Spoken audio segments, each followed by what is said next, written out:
irmãos, de Eclesiastes, capítulo 3. Gostaria de ler com vocês apenas o verso 1, 4 e 5 nesse primeiro momento. Vamos lá, diz assim a palavra do Senhor. Tudo tem o seu tempo determinado, e há tempo para todo propósito debaixo do céu. Agora versos 4 e 5. Tempo de chorar e tempo de rir, tempo de prantear e tempo de saltar de alegria, tempo de espalhar pedras e tempo de ajuntar pedras. Apenas até aqui. Irmãos, nós sabemos que Salomão foi um homem muito rico. E além de ser muito rico, ele foi um homem muito famoso, muito poderoso. Ele foi um dos reis de Israel. E em seu tempo, diz a palavra de Deus, até ele, nenhum rei havia sido tão famoso quanto ele. E o Senhor Jesus nos diz também, nos evangelhos, especialmente o evangelho de Mateus, que não houve quem se vestisse com tanta glória e tivesse tanta glória em toda a história de Israel quanto Salomão. Ele foi sábio, além de poderoso, rico, famoso. Ele tinha tudo o que ele queria. Ele tinha um padrão de vida que qualquer pessoa sonharia em ter na época dele, também que hoje muitos sonham em ter e muitos se matam para ter. Tudo do bom, tudo do melhor, tudo aquilo que Salomão queria, ele pôde ter. E em Eclesiastes, no capítulo 2, capítulo anterior a esse que lemos, Salomão diz no versículo 10 que tudo que os olhos dele viram e o seu coração desejou, ele possuiu. Não houve nada que ele desejou e que ele não tivesse. Só que, no mesmo capítulo 2, versículos 1 a 11, ele vai nos apresentar também que, apesar de ele ter, como homem, provado tudo aquilo que o seu coração quis, isso não pôde resolver os problemas da sua alma, não trouxe satisfação plena para o seu coração. Tendo lido então esse trecho que lemos agora há pouco, gostaria de voltar para o capítulo 2 e ler esses 11 versículos com vocês. Volte, portanto, comigo para o capítulo 2 e vejamos um pouco daquela que foi, não uma lamentação, mas uma espécie de confissão de Salomão relacionada àquilo que foi a sua vida, não é? Versos 1 a 11 nós lemos assim. Eu disse comigo, vamos, eu te provarei com a alegria, goza pois a felicidade, mas também isso era vaidade. Do riso eu disse, é loucura, e da alegria, de que serve?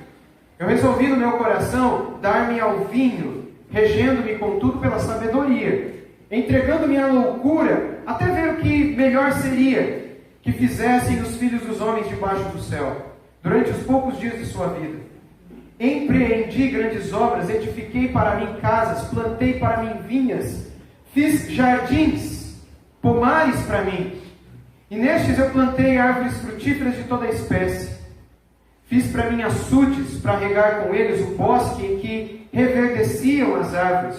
Comprei servos e servas, e tive servos nascidos em casa. Também possuí bois e ovelhas, mais do que possuíram todos os que antes de mim viveram em Jerusalém. Amontoei também para mim prata e ouro e tesouros de reis e de províncias. Provi-me de cantores e cantoras e das delícias dos filhos dos homens, mulheres e mulheres. Engrandeci-me e sobrepujei a todos os que viveram antes de mim em Jerusalém. Perseverou também comigo a minha sabedoria. Tudo quanto desejaram os meus olhos, eu não lhes neguei, nem privei o coração de alegria alguma, pois eu me alegrava com todas as minhas fadigas, e isso era a recompensa de todas elas. Considerei todas as obras que fizeram as minhas mãos, como também o trabalho que eu com fadigas havia feito, e eis que tudo era vaidade e correr atrás do vento, e nenhum proveito havia debaixo do sol. Apenas até aqui. O que nós encontramos nessas palavras dos versos 1 a 11 do capítulo 2, são as palavras de um homem que provou de tudo nessa vida. As palavras de um homem que conheceu tudo aquilo que o nosso coração deseja conhecer, mas não conhece.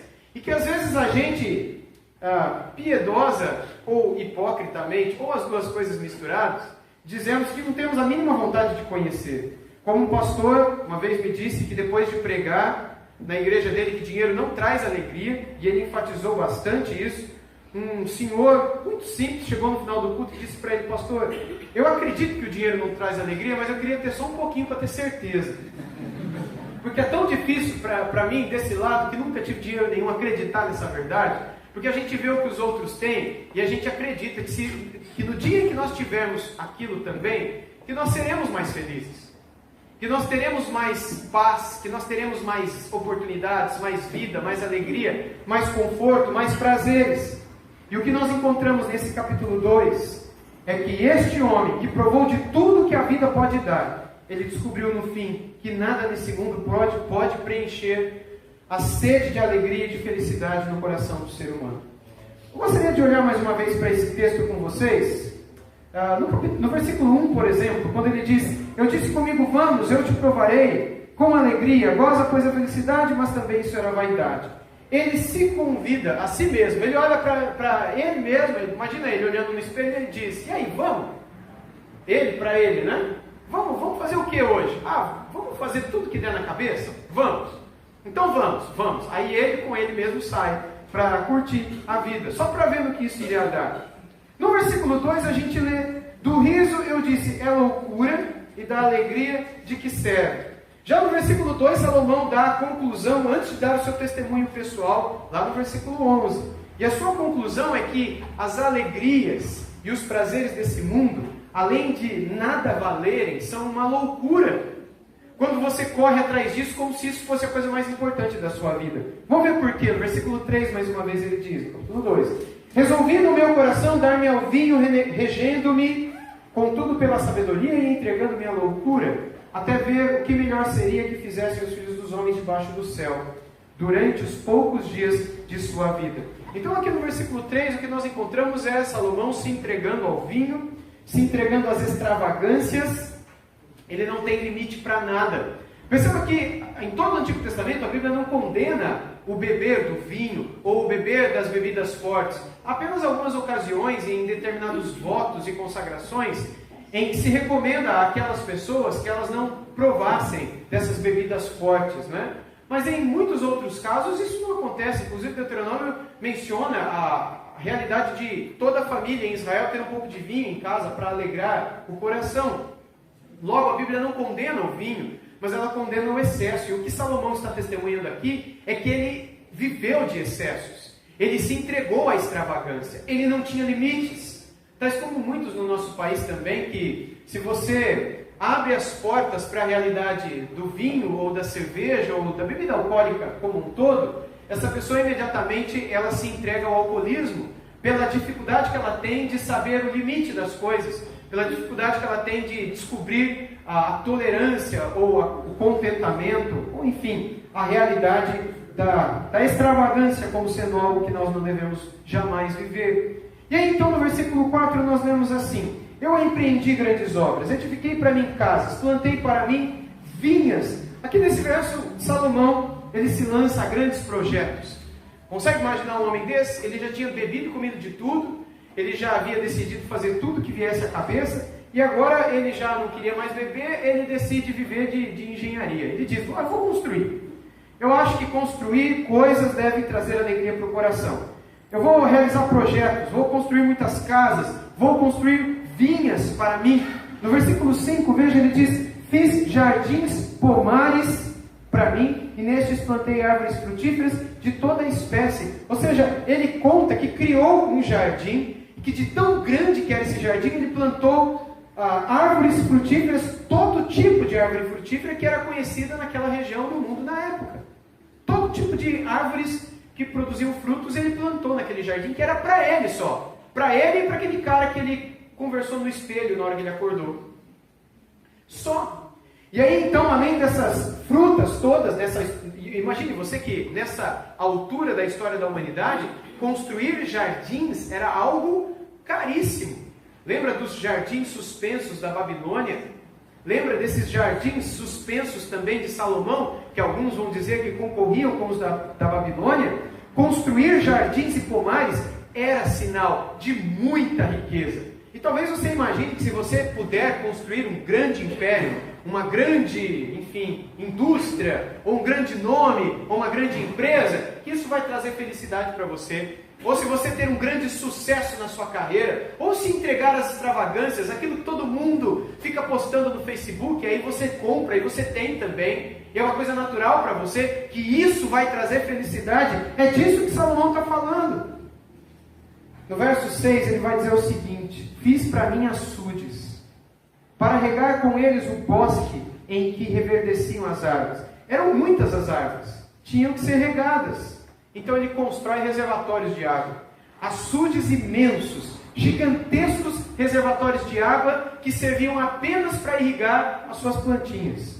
Esse jardim, essas plantações. No verso 7 ele diz: comprei servos e servas e tive servos nascidos em casa. Também possui bois e ovelhas mais do que possuíram todos os que antes de mim viveram em Jerusalém. Ou seja, depois de grandes construções, quem é que ia regar tudo isso? Quem é que ia cuidar de tudo isso? Então ele disse que ele decidiu comprar escravos, literalmente é isso. Servos e servas. E ele teve escravos nascidos dentro da sua própria casa, o que é sinal de prosperidade também naquela época. Afinal de contas, os seus escravos eram muito saudáveis e viviam uma vida equilibrada, uma vida tranquila, uma vida saudável. Por isso tinham filhos e que, enfim, eram agora possessão do próprio Salomão. É como se você compra um cachorro muito caro, um macho e uma fêmea, e aí eles reproduzem, e aí agora você tem 2 cachorros, você tem 3, 4, 5, 6, quantos crias o cachorro deu, e cada um desses filhotinhos valem muito, então agora a tua propriedade aumentou. É essa mais ou menos a ideia dele aqui. É algo nojento, é algo terrível, mas é essa a descrição. Se você acha que é isso que traz felicidade, é como se ele estivesse testemunhando: eu tive tudo isso. Você acha que é isso que vai trazer felicidade? Eu fui atrás e consegui tudo isso. E além dessa terrível aquisição de pessoas, né? Salomão compra tantos bois e ovelhas que nunca antes dele alguém em Jerusalém havia possuído tantos animais quanto ele. E aí no verso 8 ele diz: amontoei também para mim prata e ouro e tesouros de reis e de províncias. Provime de cantoras e de cantores e das delícias dos homens, mulheres e mulheres. Aqui ele vai atrás de ouro, vai atrás de prata, ele rouba, ele faz guerras. A gente sabe que no período de Salomão foi o período em que Israel possuiu maior extensão de terra, e ele conseguiu isso como? Através de guerras, conquistas. Nunca Israel possuiu tanta terra quanto no tempo de Salomão, desde o Nilo, as fronteiras do Nilo até perto do Eufrates, como foi profetizado para Abraão, lá em Gênesis.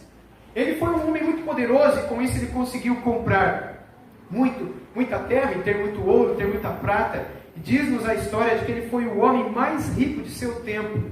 Jesus falou que ele se vestia esplendidamente e que ele possuía o dinheiro suficiente para comprar tudo o que ele desejasse. E nesse mesmo versículo ele conta que ele comprou cantores e cantoras. Era ostentação, isso daqui é o capítulo ostentação da Bíblia, né? Cantores e cantoras. E além destes, ele comprou um harém, um verdadeiro harém, a delícia dos homens, né, nas suas palavras, para se deliciar em prazeres, mulheres e mulheres, todas à sua disposição.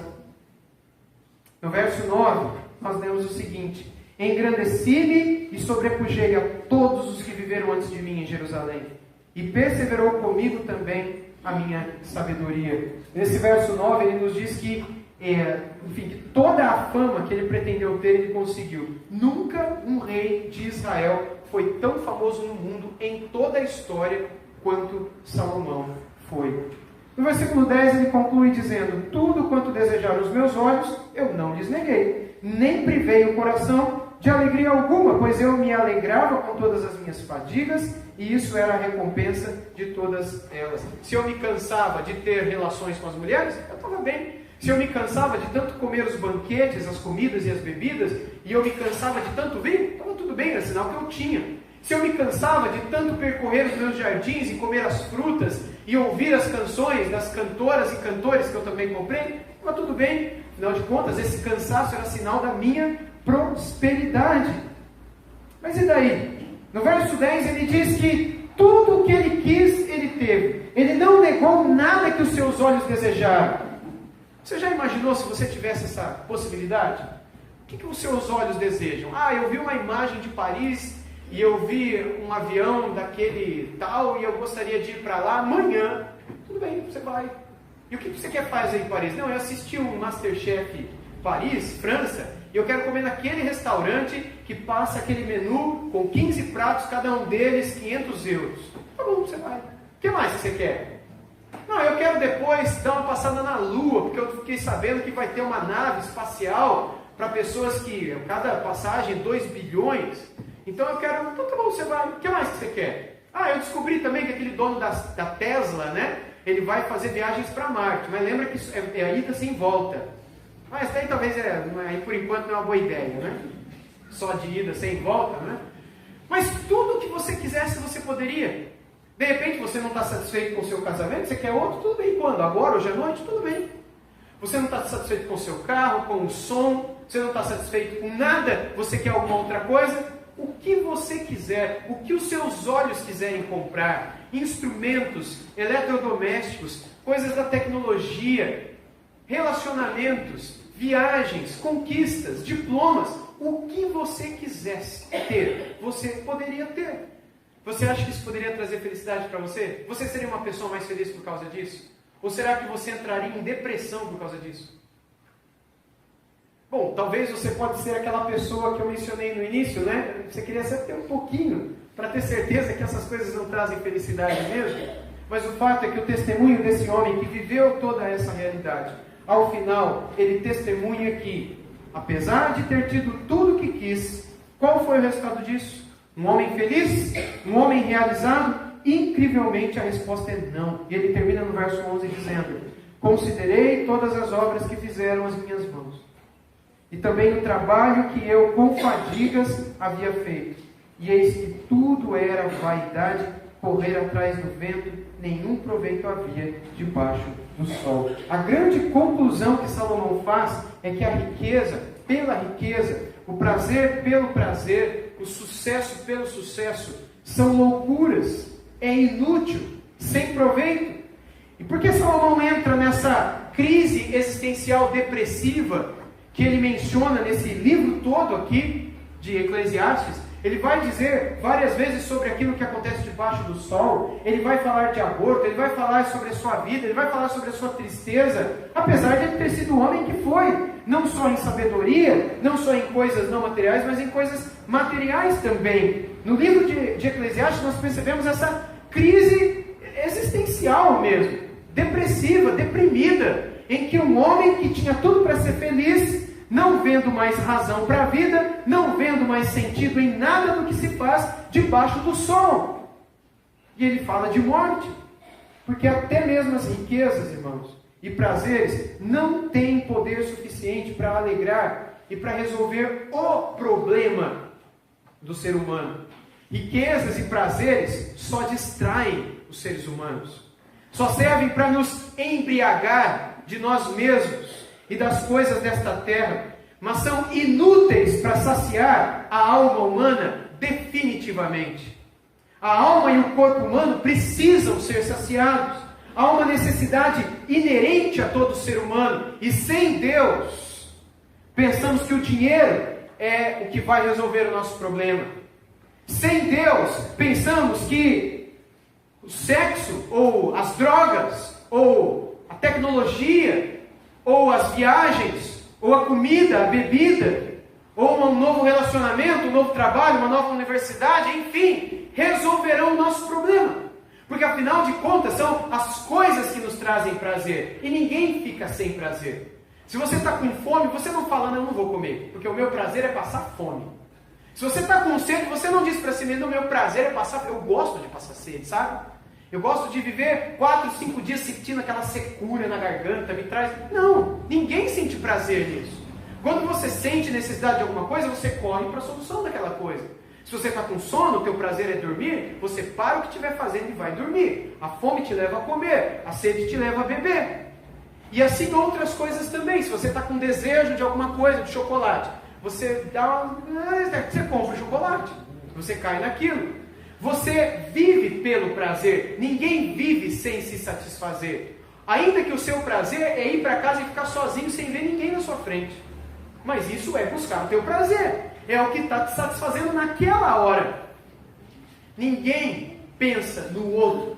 Todos, no nosso egoísmo, vivemos para satisfazer a nossa carne. É por isso que o apóstolo Paulo, quando escreve aos Efésios, ele diz para os maridos que estes devem amar a sua esposa como amam a si mesmos.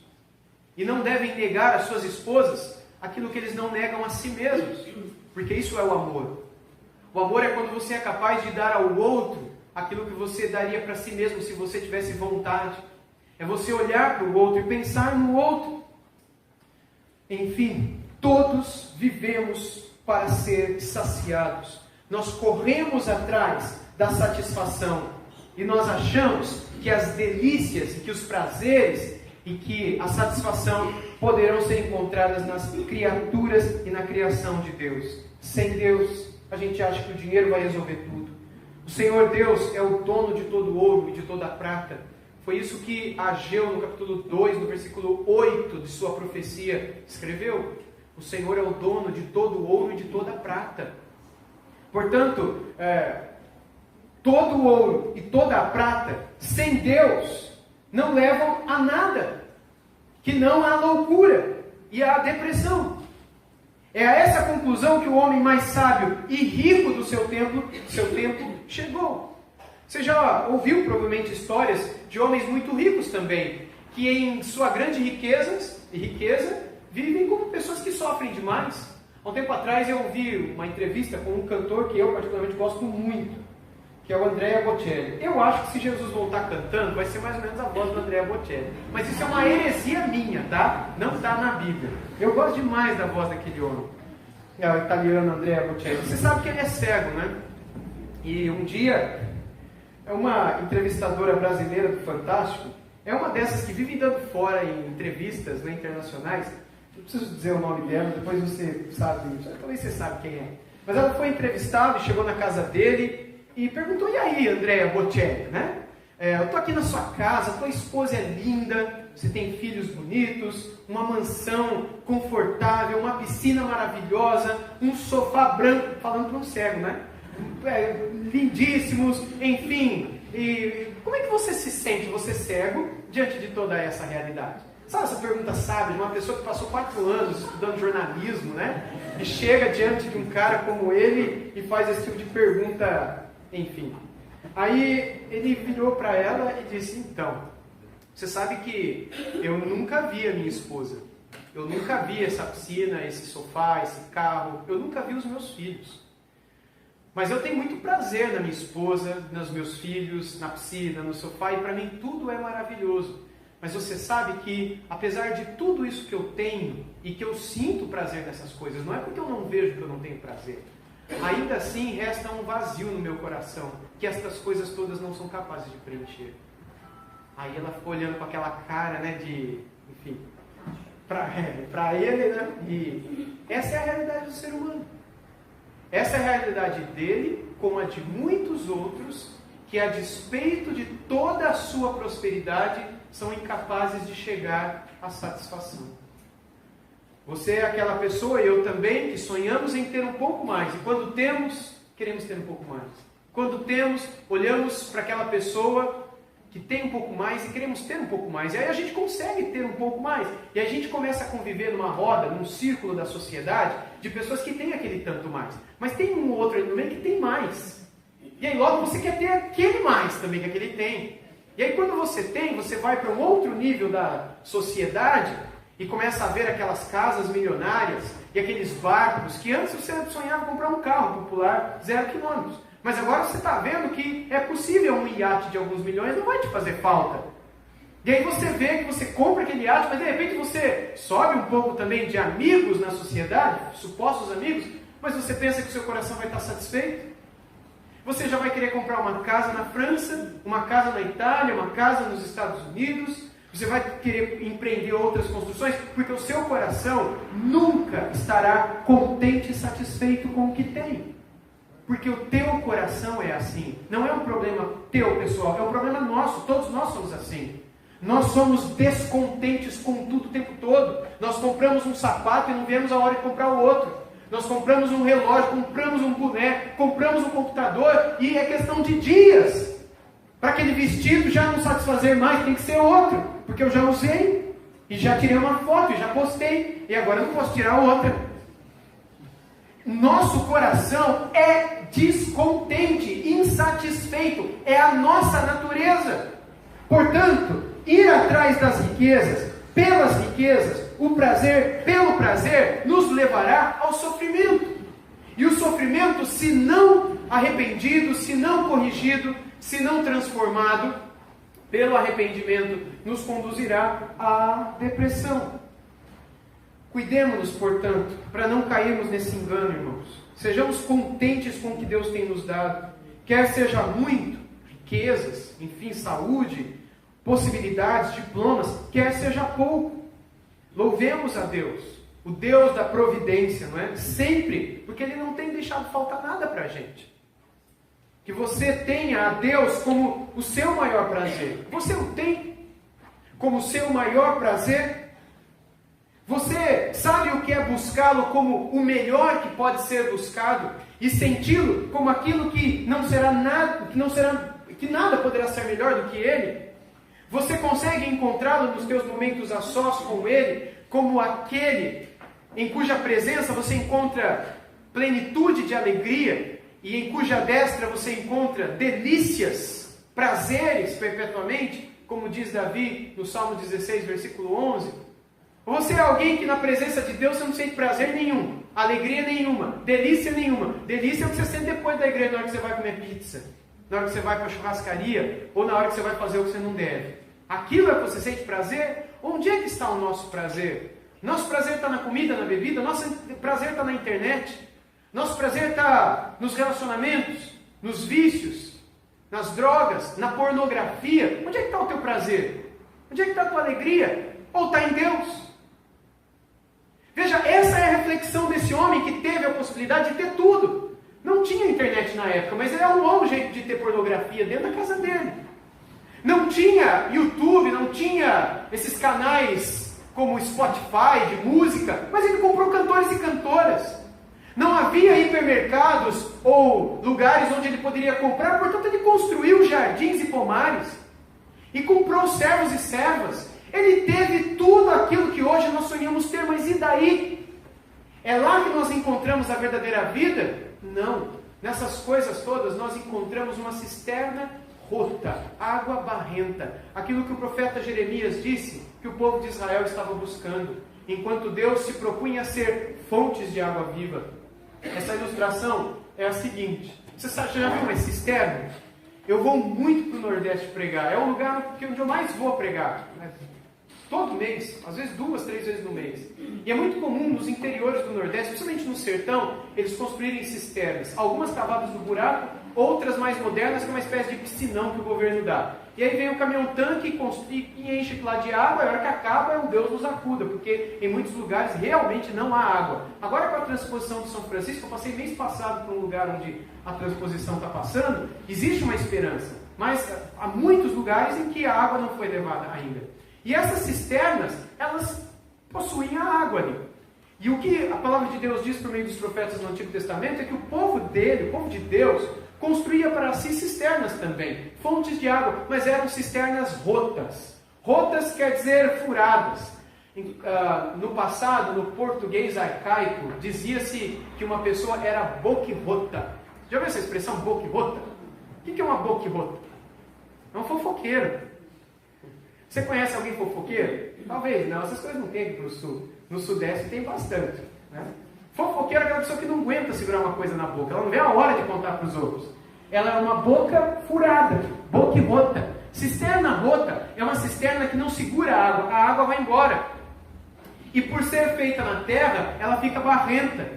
E ainda hoje há muita gente no Nordeste que coloca água lá. E é dessa água que tira para fazer a comida, para tomar banho, para alimentar os animais e muitas vezes para se satisfazer também.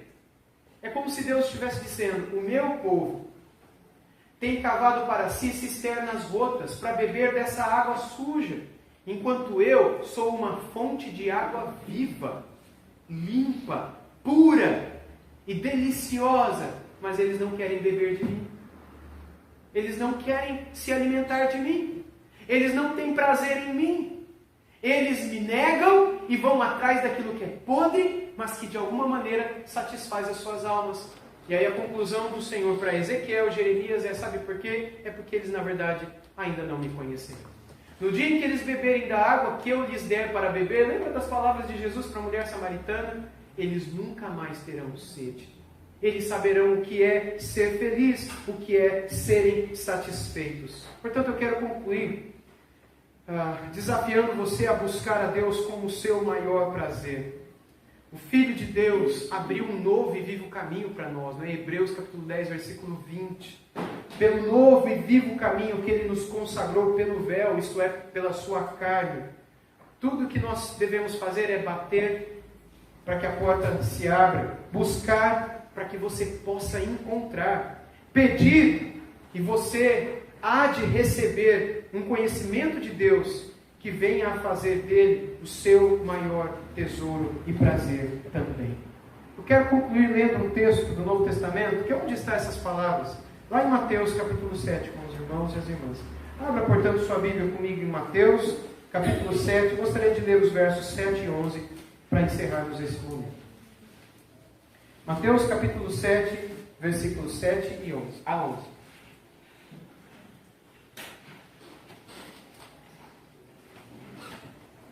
Pedi e dar-se-vos-á, buscai e achareis, batei e abrir-se-vos-á, pois todo o que pede recebe, o que busca encontra, e a quem bate abrir-se-lhe-á. Ou qual dentre vós é o homem, que se porventura o filho lhe pedir pão, lhe dará pedra? Ou se lhe pedir um peixe, lhe dará uma cobra? Ora, se vós que sois maus, sabeis dar boas dádivas aos vossos filhos, quanto mais o vosso Pai, que está nos céus, dará boas coisas aos que lhe pedirem. Tudo quanto, pois, quereis que os homens vos façam, assim fazei-o vós também a eles, porque esta é a lei e os profetas. Você quer ser feliz? Você quer ter prazer? Você quer ter vida e satisfação? Peça, busque, bata, e a porta se abrirá, e do seu interior fluirá um rio de água viva. Vamos orar? Ó Deus, obrigado por essa promessa que está diante de nós, que está à nossa mão, mas que muitas vezes não é alcançada porque o nosso coração dá as costas para o Senhor e corre atrás destas cisternas rotas. Corremos atrás dessas águas barrentas, enquanto temos diante de nós um rio de águas vivas. Tem misericórdia de nós, inclina o nosso coração para essa verdade e ajude-nos, ó Deus, a encontrar a verdadeira felicidade sobre a qual Salomão testemunha no final do livro de Eclesiastes, que só pode ser encontrada em Ti. Não permita, ó Deus, que a tentação das riquezas e dos outros prazeres desse mundo ceguem a nossa alma e nos levem a uma busca desenfreada, inescrupulosa pela riqueza e pelo prazer, até que nós descubramos no final que essa busca, que o fato da gente ter se matado para ser rico e ser feliz, nos levou somente para a frustração, para o sofrimento e não poucas vezes para a depressão. Guarda-nos, ó Deus, dessa loucura e que a gente encontre em Ti a verdadeira felicidade. Em nome de Jesus, amém. Muito bem, abra comigo sua Bíblia, por favor, em 1 Reis, primeiro livro de Reis, capítulo 17.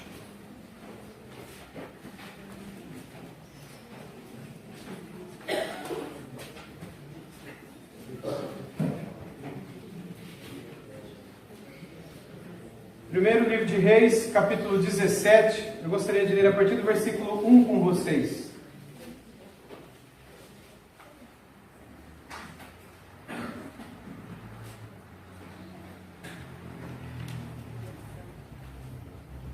Todos acharam? 1 Reis 17, a partir do verso 1 nós lemos assim: Então Elias, o tesbita, dos moradores de Gileade, disse a Acabe: Tão certo como vive o Senhor, Deus de Israel, perante cuja face estou, nem orvalho nem chuva haverá nesses anos, segundo a minha palavra. Então veio a palavra do Senhor, dizendo: Retira-te daqui e vai para o lado oriental e esconde-te junto à torrente de Querite, fronteira ao Jordão. Beberás da torrente, e ordenei aos corvos que ali mesmo te sustentem. Foi, pois, e fez segundo a palavra do Senhor. Retirou-se e habitou junto à torrente de Querite, fronteira ao Jordão. Os corvos lhe traziam pela manhã pão e carne, como também pão e carne ao anoitecer, e bebia da torrente. Mas passados os dias, a torrente secou, porque não chovia sobre a terra.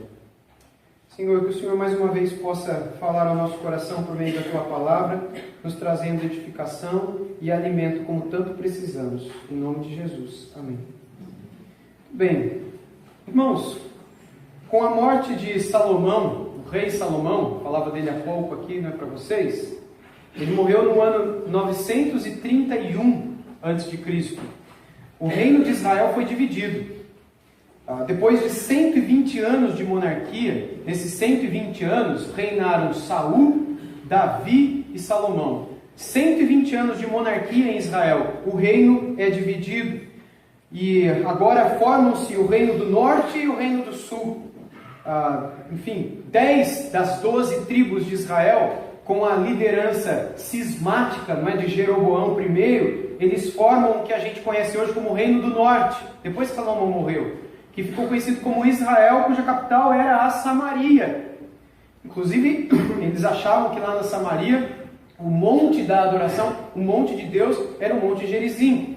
E já as tribos que não se dividiram e não seguiram essa liderança cismática de Jeroboão I, ficaram no sul e formaram aquilo que nós chamavam, né, eles no passado, de o reino de Judá ou da Judéia. Embora não só a tribo de Judá compunha aquela região. E esse reino do norte durou cerca de 209 anos, de 931 até 722 a.C. Foram 209 anos em que o reino do norte existiu. 209 anos. Durante esses 209 anos, muitos reis, passaram por ali de muitas dinastias. E esse reino só terminou quando o Império Assírio do Norte veio e conquistou o reino do norte de Israel e levou Israel para o cativeiro assírio. E de lá ele nunca mais voltou. De lá, diferente do reino do sul, que cerca de 120 anos depois foi para o cativeiro babilônico com Nabucodonosor e voltou de lá 70 anos depois, o reino do norte de Israel nunca mais voltou do cativeiro assírio como uma hegemonia política. Se misturaram entre os povos, alguns voltaram, mas não com a força de uma nação e de um grupo como nesses 209 anos eles viveram. 19 reis em todo esse tempo, 8 dinastias diferentes. De todas essas dinastias, de todos esses 19 reis em 209 anos, chuta quantos andaram com Deus e foram tementes ao Senhor? Em 209 anos. Nenhum andou com Deus. Todos foram idólatras. Todos fizeram o que é errado aos olhos de Deus. Todos ímpios. Nenhum andou com Deus. O rei do tempo de Elias, que foi um profeta no reino do norte, no século 8 a.C., foi o pior rei de todos os tempos, que foi o Acabe, que era casado com a Jezabel, uma feiticeira, uma assassina.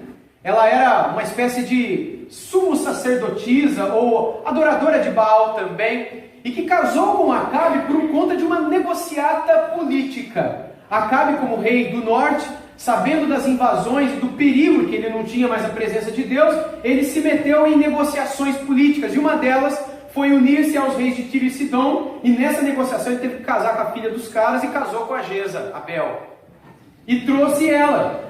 E ela, quando veio, trouxe os seus sacerdotes, trouxe os seus altares e implantou a adoração a Baal no reino do norte. E durante o tempo dela, durante o tempo do rei Acabe com o qual ela viveu e casou, nunca se viu tamanha idolatria na região, na história de Israel. E foi nesse tempo que Deus levantou um homem para mudar toda a situação. E esse homem era esse que nós lemos aqui em 1 Reis 17, Elias o Tesbita. Você já ouviu falar da cidade de Tisbé? Em Gileade? Se você procurar no mapa, você não vai achar. Nos melhores mapas da história de Israel, você não acha a Tisbé. Talvez um ou outro que conte a história de Elias pendura e desvele. Mas era um lugar nenhum, de uma tribo também quase insignificante, de uma família cuja história a gente não faz a menor ideia, mas foi lá, naquele lugar, que Deus escolheu um homem para fazer dele a sua voz nesse tempo de Israel. E para fazer dele aquele a quem os rabinos e os apóstolos e também o Senhor Jesus consideraram o maior profeta do Antigo Testamento, o profeta Elias, o maior profeta do Antigo Testamento. Pois bem, foi nesse tempo que Elias é levantado.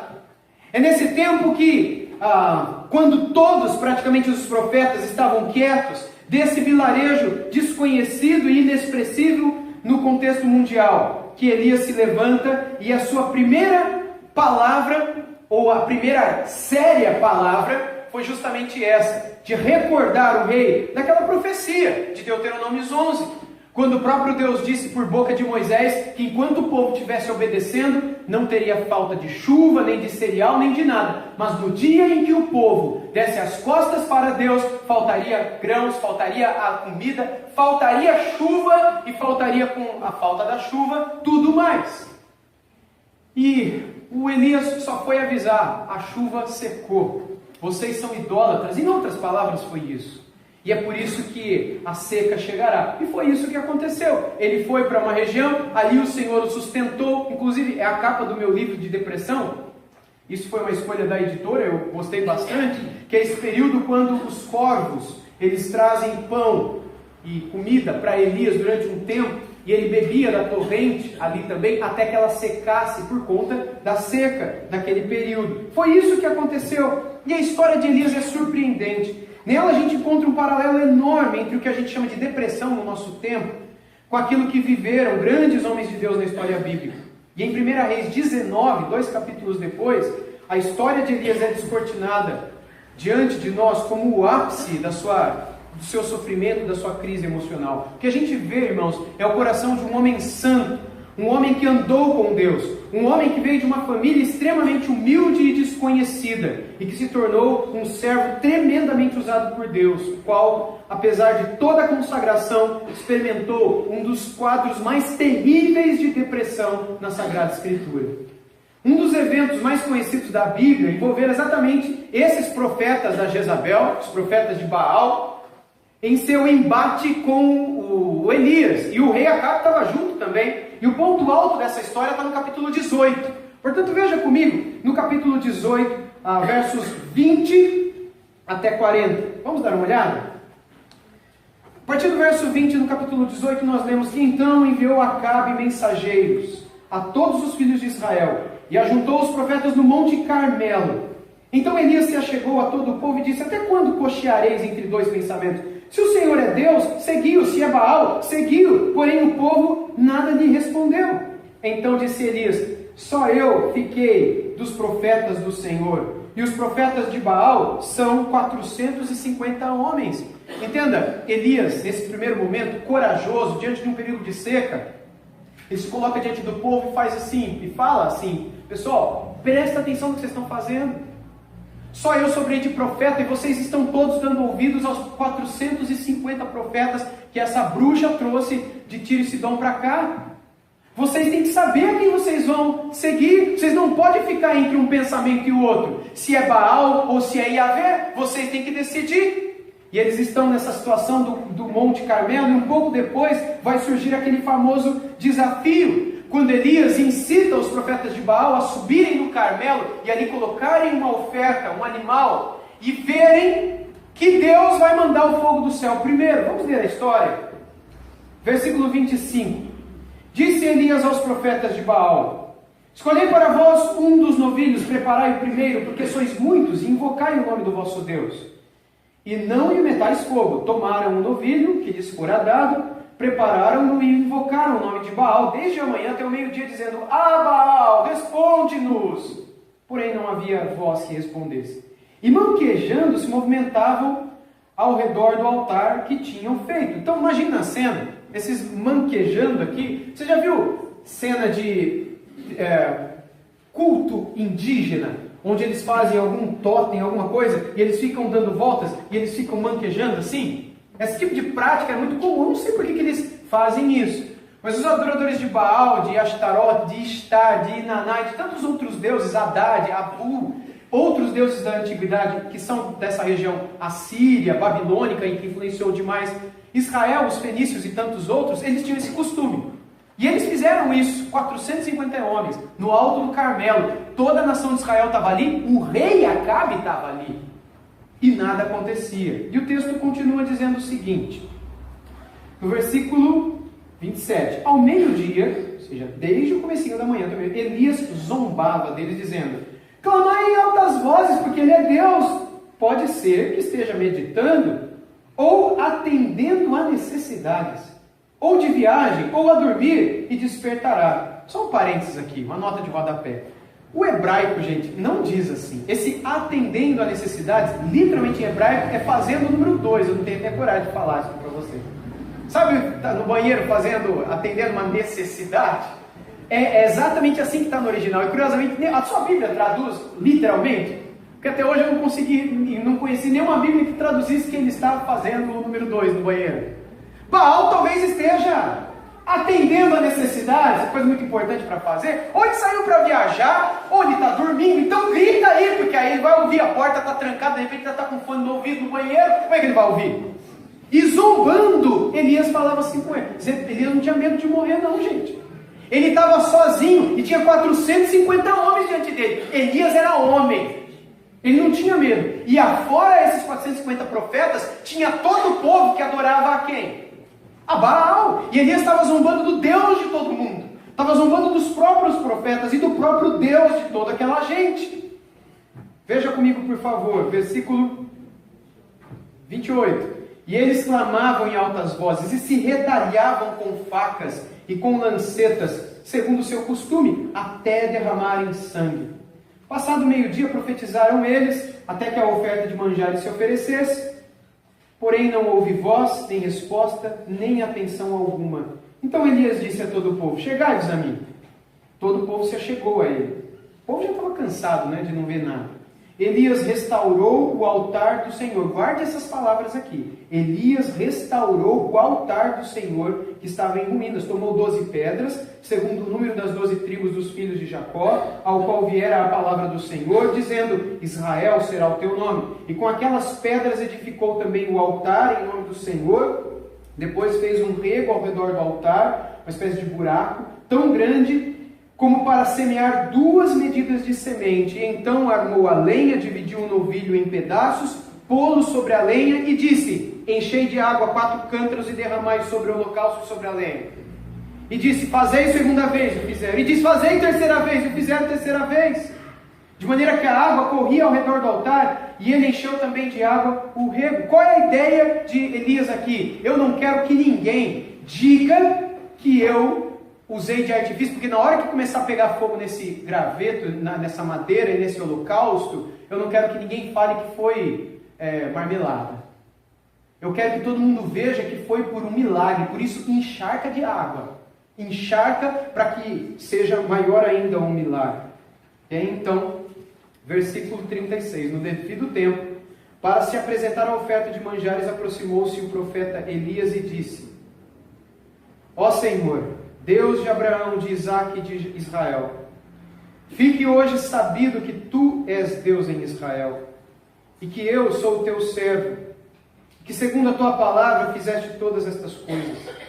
Responde-me, Senhor, responde-me, para que este povo saiba que tu, Senhor, és Deus, e que a ti fizeste retroceder o coração deles. Então caiu fogo do Senhor e consumiu o holocausto, e a lenha, e as pedras, e a terra, e ainda lambeu a água que estava no rego.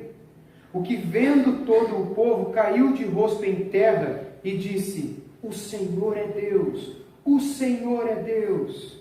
E disse-lhes Elias: lançai mão dos profetas de Baal, que nenhum deles escape. E lançaram mão deles, e Elias os fez descer ao ribeiro de Quizon e os matou ali. Apenas até aqui por enquanto. O que nós encontramos aqui, irmãos? Nós encontramos aquilo que conhece-se hoje como avivamento. Elias viu o impossível. Ele viu um milagre. ele viu o fogo cair do céu, ele teve uma experiência extraordinária com Deus. E depois ele viu todo o povo que era idólatra se converter ao Senhor e dizer: só Yahvé é Deus, só o eu sou é Deus, ou só o Senhor é Deus. Imagina o coração desse profeta como é que não estava? De feliz, de imaginar que agora, pela primeira vez em anos, se voltará a adorar Deus nessa região. Nós deixaremos a idolatria e voltaremos a ser conhecidos como um povo que teme ao Senhor. De repente, o Acabe vai para a casa real para contar para Jezabel o que aconteceu. Elias vai junto, seguindo de longe provavelmente. Se você é o profeta Elias, o que passa pela sua cabeça? Ela vai se converter. Ele deve ter se convertido. Ele viu o que aconteceu. Não é possível que ele não faça nada. Não é possível que ele não tema a Deus. Não é possível que ele continue a permitir uma adoração falsa na nação de Israel. Uma prova foi dada no alto do Carmelo. Mas quando ele chega em casa, conta para a sua Jezabel, e Elias estava próximo provavelmente, mas não dentro da casa. E ela diz: façam-me os deuses o que lhes bem aprouver, se amanhã a essa hora eu não fizer com ele como ele fez com os meus profetas. Vamos ver o capítulo 19. No versículo 1 nós lemos assim: Acabe fez saber a Jezabel tudo quanto Elias havia feito, e como matara todos os profetas à espada. E então Jezabel mandou um mensageiro a Elias a dizer-lhe: façam-me os deuses como lhes aprouver, se amanhã a estas horas não fizer eu a tua vida como fizeste a cada um deles. Gente, havia, sem sombra de dúvidas, um desejo, uma expectativa no coração de Elias por reconhecimento da parte dos reis. E diante de tamanho feito perante os falsos profetas de Baal, o mínimo que se esperava era o mesmo reconhecimento que o povo lhe deu. E Elias, de alguma maneira, esperou que Acabe e Jezabel se curvassem diante do poder de Deus e também clamassem como povo: só o Senhor é Deus. Mas não foi isso que aconteceu. Ao invés de reconhecimento, houve promessa de assassinato. Jezabel prometeu que faria com ele o que ele fez com os profetas do seu Deus. Você já viu momentos em sua vida, você já deve ter sentido isso, algum momento de frustração na sua vida, um momento de decepção, momentos em que o mundo parece cair em cima da sua cabeça, momentos em que tudo caminhava naquela direção, você estava com uma boa expectativa, mas de repente aconteceu o contrário. E você fica que nem bobo, olhando para o horizonte, tentando entender o que aconteceu. O mundo desaba sobre você. Você fica olhando para o nada, tentando entender o que aconteceu, pois tudo levaria para outra direção. Já viveu uma situação assim?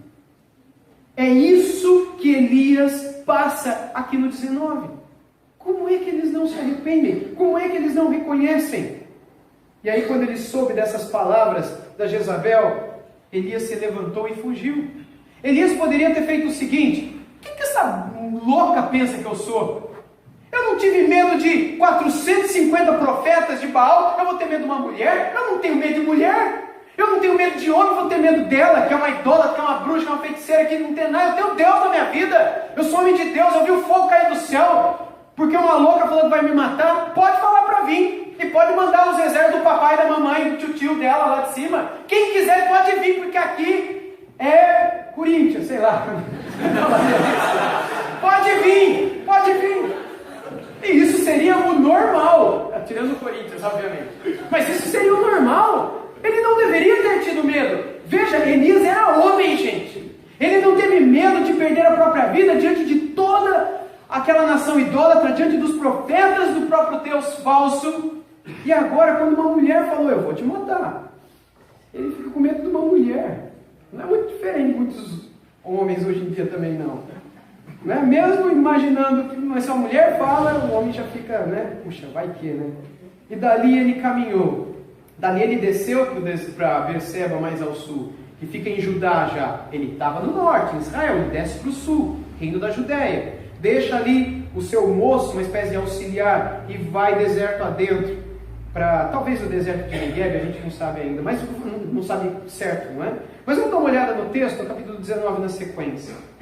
Versículo 3: temendo, pois, Elias, levantou-se e, para salvar a sua vida, se foi e chegou a Berseba, que pertence a Judá, e ali deixou o seu moço Ele mesmo, porém, se foi ao deserto, caminho de um dia, talvez 40, 50 quilômetros, e veio e se assentou debaixo de um zimbro, e pediu para si a morte, e disse: basta, toma agora, ó Senhor, a minha alma, pois eu não sou melhor do que os meus pais. Deitou-se e dormiu debaixo do zimbro.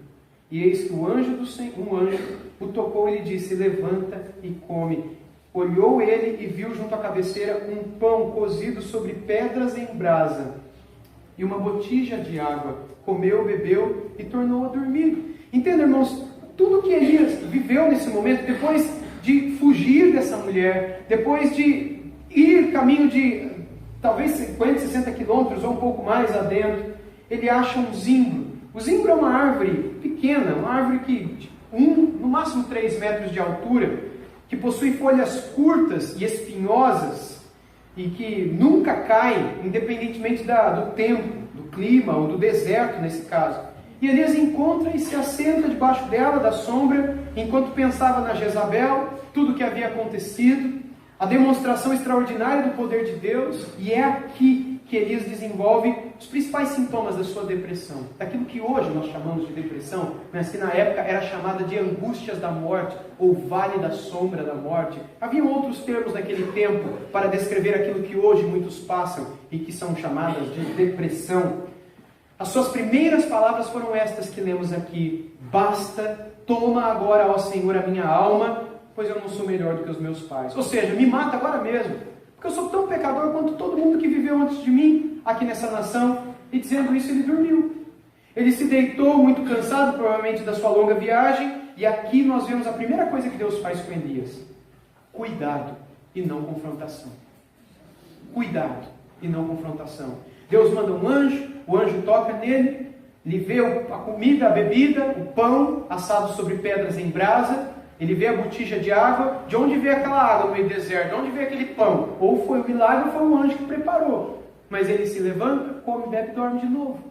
Ele não quer ficar fora daquela cama que é a sombra do zimbro.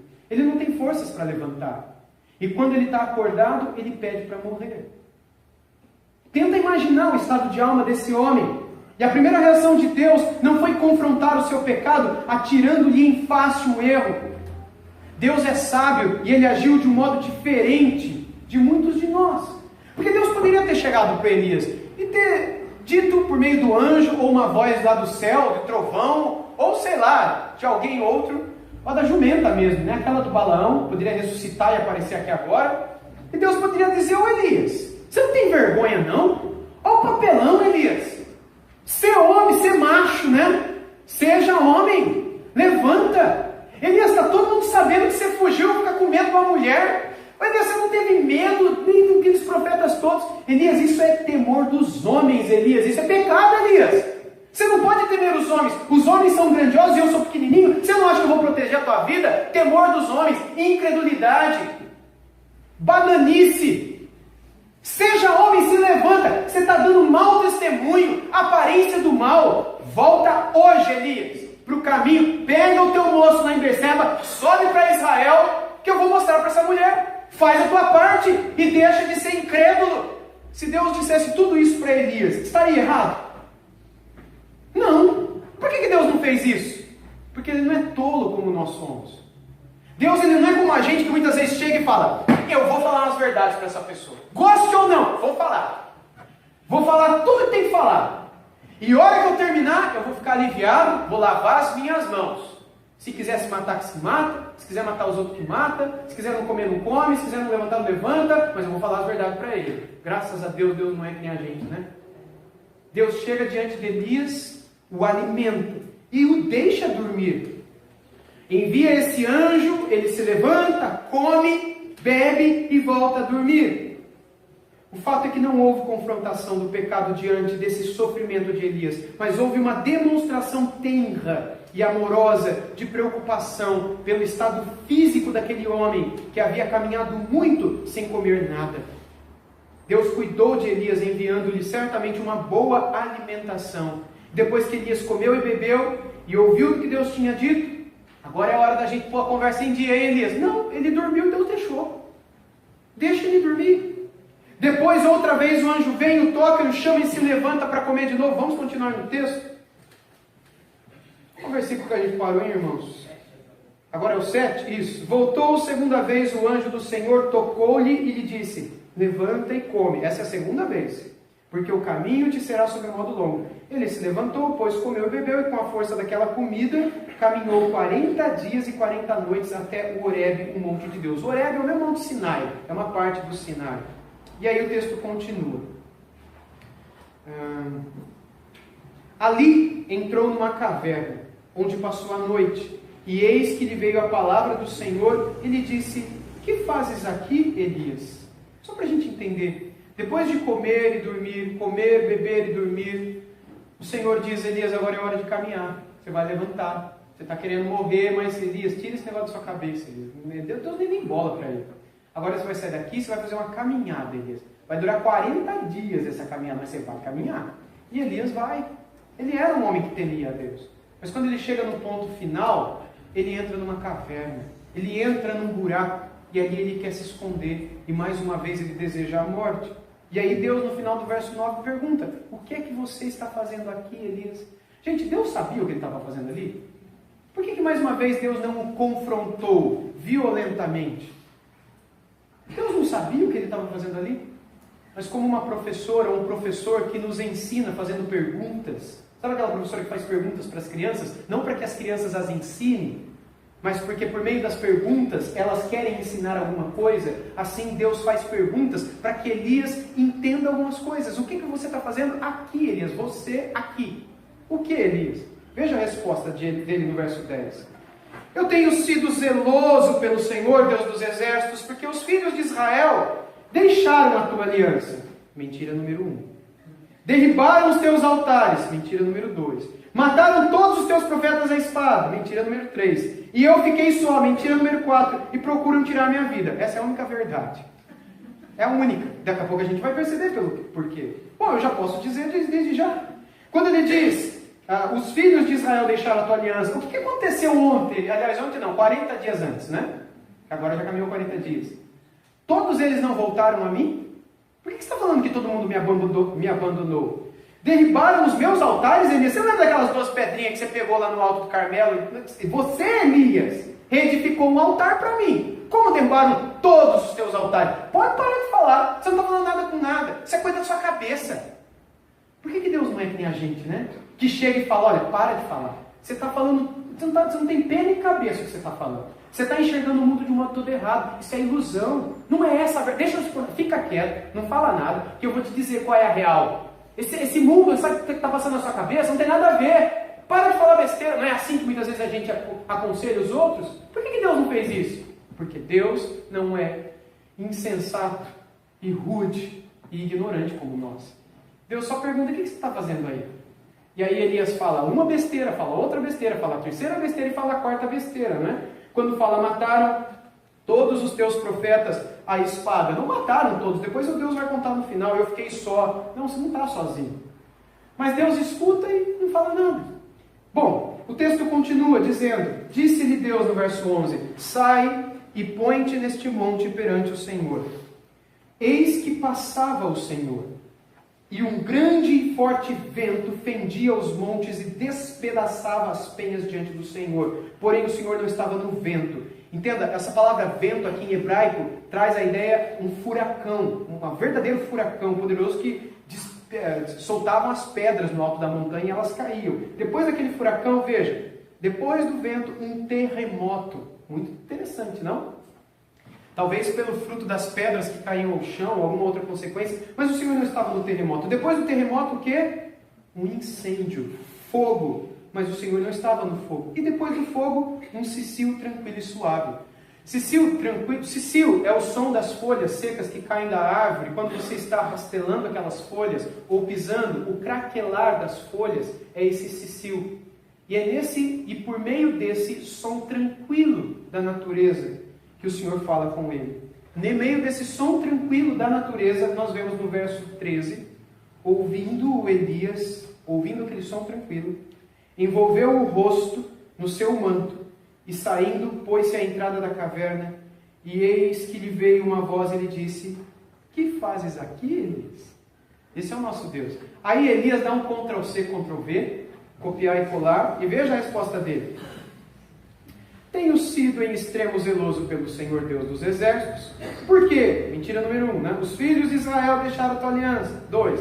Derribaram os teus altares. 3. Mataram os teus profetas à espada. 4. E eu fiquei só. E aí a verdade, né? E procurou tirar a minha vida. Ele respondeu a mesma coisa. Ele não estava mais bem na cabeça. Ele não estava mais raciocinando. Esse não é o profeta Elias, que os capítulos anteriores apresentam para nós. Veja, Deus poderia ter pedido para ele parar com tudo aquilo. Deus poderia dizer para ele, Elias, você está falando tanta besteira, para de falar besteira, eu vou falar a verdade para você. Está tudo errado isso que você está falando. Mas Deus diz, mataram todos os profetas? Derrubaram todos os altares? Só você que sobrou, Elias? Sério? Entendi. É difícil para a gente fazer isso. Principalmente quando a gente percebe que o que a pessoa está falando não tem pé nem cabeça. A gente fica incomodado, a nossa perna começa a bater no chão. A gente não vê a hora de encontrar uma vírgula para dizer, deixa eu falar a verdade para você agora. E a gente diz a real para a cabeça da pessoa abrir. Mas o nosso Deus não faz isso aqui. O texto continua dizendo que Deus dá trabalho para ele, ou ressignifica a vida dele, coloca-o para servi-lo. Veja comigo, por favor. A partir do verso 15. Disse-lhe o Senhor, vai, volta ao teu caminho para o deserto de Damasco. E chegando lá, unge a Hazael, rei sobre a Síria. A Jeú, filho do Ninsi, ungirás rei sobre Israel. E também Eliseu, filho de Safate, de Abel-Meolá, ungirás profeta em teu lugar. E quem escapar à espada de Hazael, Jeú matará. Quem escapar à espada de Jeú, Eliseu matará. E eu também conservei em Israel 7.000, todos os joelhos que não se dobraram a Baal, e toda a boca que o não beijou. E aí Deus fala de uma maneira totalmente amorosa, qual é a verdade para Elias. E aqui termina. Deus dá significado para a vida dele, porque Deus o chamou para ser esse profeta. Deus o chamou para servi-lo e colocá-lo numa missão. E agora Deus coloca uma espécie de valor na vida dele, dizendo, Elias, você foi chamado para ser profeta, então vai trabalhar, vai fazer como eu espero que você faça, unja esse rei aqui, aquele rei lá, e unja Eliseu no teu lugar, porque você está cansado, e para de falar que você quer morrer, porque nem morrer você não vai, Elias. Lembra como é que Elias morreu? Ele não morreu, gente. Ele não morreu. Ele foi arrebatado num redemoinho de fogo, não é? Uma espécie de furacão de fogo. Uma vez um amigo disse que ele morreu no furacão, no redemoinho de susto, né? Mas a Bíblia fala que ele não morreu. E ele foi arrebatado e trasladado. Tira da sua cabeça essa ideia de morrer, porque nem mesmo isso eu vou te dar. Alguns falam que ele foi numa carruagem de fogo, não é? Mas a carruagem de fogo está no livro de sabedoria, que é um livro apócrifo, que diz que foi numa carruagem de fogo. No texto sagrado, inspirado, diz que foi um redemoinho de fogo. Toda vez que você diz que ele foi numa carruagem de fogo, a gente canta isso, a gente está cantando o livro apócrifo. Ok, irmãos? Só para a gente não falar bobeira, né, por aí. Meus irmãos, o Senhor Deus, Ele é zeloso em cuidar de nós. Elias não morreria. O próprio Deus o levaria, não é? Sem experimentar a morte para o céu. Nem morrer ele iria. E antes ele deveria servir ao próximo. E com a sua experiência a gente aprende que uma depressão nem sempre deve ser tratada com confrontação, com 2 pés no peito, chegando para falar a verdade. Houve sim da parte de Deus a disposição de falar, de ajudar, de orientar, mas não vemos nenhuma vez a motivação de confrontar rude e duramente o profeta Elias. O Senhor, Ele é zeloso em cuidar de nós. Ele é zeloso em cuidar dos seus servos, das suas servas. E Ele faz isso de um modo calmo e tranquilo, ouvindo, se colocando do lado. Mesmo quando a pessoa não está falando coisa com coisa, Ele está ali, silenciosamente, presente sempre. E foi assim que Ele cuidou de Elias e dispensou sobre Elias a graça e a força que ele precisou para passar pelo vale da aflição. E ouça, não é diferente com você e comigo. Quando nós também somos chamados, porque todos nós estamos sujeitos a passar pela aflição, todos nós estamos sujeitos a passar por decepção, por frustração, e muitas são as vezes em que o nosso coração tinha certeza de que aquela expectativa se cumpriria, mas acabou sendo frustrada. A decepção sempre nos chateia. E a chateação pode nos levar a um grande sofrimento que pode concluir-se numa terrível depressão, caso ela não seja tratada. A de Elias foi tratada, do modo como a gente viu. Se a depressão chegar na sua vida, não se esqueça. Depressão nem sempre é fruto de demônio ou de pecado, mas de doença física também. E eu tenho comigo que a depressão de Elias foi física, mas também envolveu um pouco de expectativas não alcançadas que acabaram desenvolvendo uma espécie de alteração na sua mente, na sua força, no seu ânimo e em outras áreas da sua vida. Alguns vão dizer, não, ele foi um incrédulo, não, ele teve temor dos homens, mas não é natural que um homem como ele, tão temente a Deus, da noite para o dia, de uma hora para outra, fugisse. O natural era que ele confrontasse Jezabel na cara, como eu disse no começo para vocês. Tamanha alteração pressupõe para nós, talvez, alguma enfermidade ou alteração mental mesmo. É óbvio, ele é pecador, e as consequências daquela primeira fuga foram pecados que se desenvolveram. Mas é impressionante como ele se mantém naquilo. E não resta dúvidas de que a depressão dele começou quando ele tirou os olhos de Deus e os colocou nas circunstâncias de seu tempo. E nisso ele pecou. Muitos casos de depressão em nosso tempo, embora possuam um pano de fundo completamente diferente do de Elias, são causados pelo mesmo motivo. Então, se você é amigo de alguém que está em depressão, aprenda com Deus como tratar essa pessoa. Aprenda com Deus como tratar esse amigo. Vá até ele, não deixe ele só. No momento em que Elias mais precisava de amigos, ele fugiu para uma caverna, mas Deus foi encontrá-lo lá. Não para confrontá-lo, não para empurrá-lo para mais baixo ainda, mas para tratá-lo com amor, com paciência e com eficiência. Ouça seu amigo, assim como Deus ouviu Elias, dizendo, o que você faz aqui, Elias? Deus não sabia o que Elias fazia ali? É lógico que ele sabia, mas como um bom conselheiro, Deus queria ouvir. Deixa que o teu amigo fale com você, ainda que ele não fale coisa com coisa, ainda que as palavras dele sejam palavras sem sentido. Mas ouça, sem retrucar, sem colocar o dedo na cara, sem ser um amigo de Jó, que fala, deve ter algum pecado escondido na tua vida. Pode ser que tenha. Mas pode ser que esse pecado não seja aquilo que está causando aquele sofrimento todo. Portanto, não seja irresponsável e imediato em dizer, tem pecado escondido aí. Não seja amigo de Jó, porque foi isso que os amigos de Jó fizeram. Agora, se você é quem está passando pela aflição da depressão, veja as pistas que Deus dá aqui, e que aqui lhe apresenta, e siga. Saiba, em primeiro lugar, que Deus estará presente na sua vida também. Sempre, ainda que silenciosamente, para cuidar de você. Mas Deus vai te dar passos, como Ele deu para Elias. Siga esses passos, porque se Deus te chama, é porque Ele sabe que você é capaz de fazer. Encontre pessoas em quem você possa se apoiar, que possam estar com você e talvez te ajudar, como o anjo fez com Elias.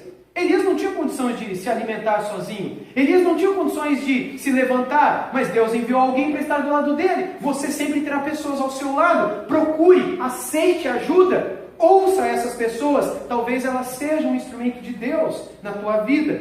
E talvez Deus queira fazer de você um instrumento para abençoar a vida de alguém.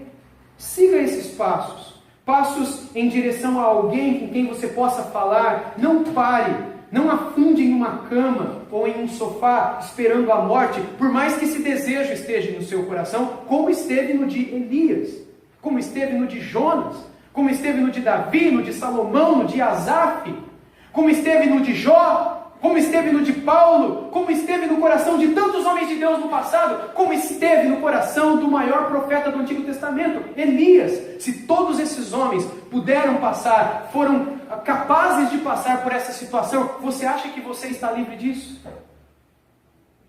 E quando você vier a passar, não pare.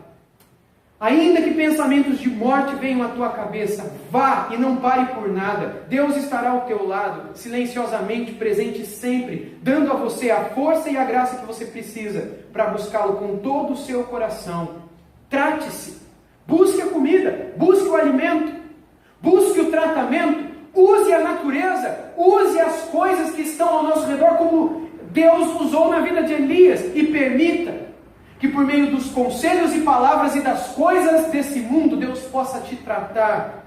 Nunca se esqueça do Senhor, e que todos nós sejamos ou estejamos em depressão, ou estejamos ao lado de quem sofre, que todos nós louvemos a este Deus pela bondade e paciência demonstradas no tratamento de Elias. Louvemos a este Deus por seu modo impressionante de agir diante do sofrimento humano. Glória a Deus pela maneira como Ele cuida de nós, como Ele nos trata, como Ele nos ouve, como pacientemente Ele nos ensina a amar, ouvir e cuidarmos uns dos outros também.